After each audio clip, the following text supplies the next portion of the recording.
Car les sirènes l'ensorcellent d'un chant clair, assise dans un pré, et l'on voit s'entasser près d'elle les os des corps décomposés. Voilà comment débute ce récit livré à la première personne, avec un passage de l'Odyssée d'Homère. C'est le premier roman de Tom Charby aux éditions du Seuil, Les Sirènes d'Esvedra. En fait, pour l'anecdote, les habitants d'Ibiza racontent que les sirènes, auxquelles Ulysse a échappé, se cachaient à Esvedra.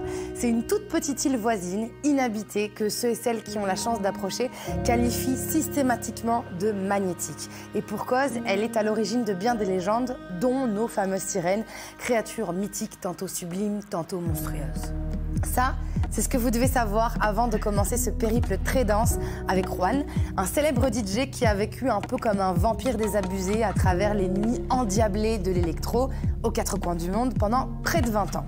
Et là, pour des raisons qui vont prendre forme au fil d'un peu plus de 300 pages, il se retrouve dans une vieille bâtisse complètement isolée de la civilisation, en Ardèche, d'humeur plutôt désagréable et cynique, il faut le dire, et on sent que l'intégration à ce nouveau quotidien va être très compliquée.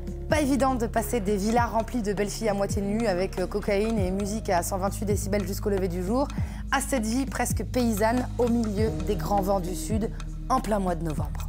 Vous allez atterrir, non sans difficulté avec cet homme, après cette existence de débauche et d'excès. Comment se réinventer, trouver une nouvelle identité dans un corps qui a déjà bien vécu et qui pensait se connaître? Eh ben en fait, que vous ayez été DJ à Ibiza ou facteur dans le village de votre enfance, finalement, ça n'a pas vraiment d'importance, puisque je crois que tout le monde en arrive à ce fameux bilan de milieu de vie où on se demande un petit peu ce qu'on fout là.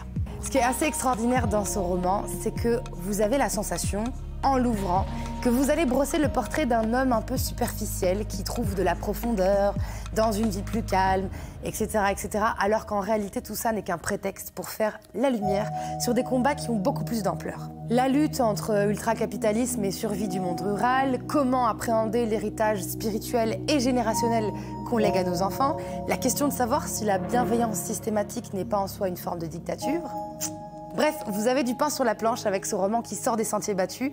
Et pour cause, c'est aussi le cas de Tom Charby, en fait, l'auteur qui, après une vie parisienne de prof de sciences politiques, est devenu céramiste, je vous le donne en mille, en Ardèche.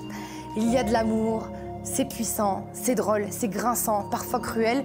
J'espère en tout cas que les sirènes d'Esvedra de Tom Charby vous séduiront autant qu'elles m'ont séduite.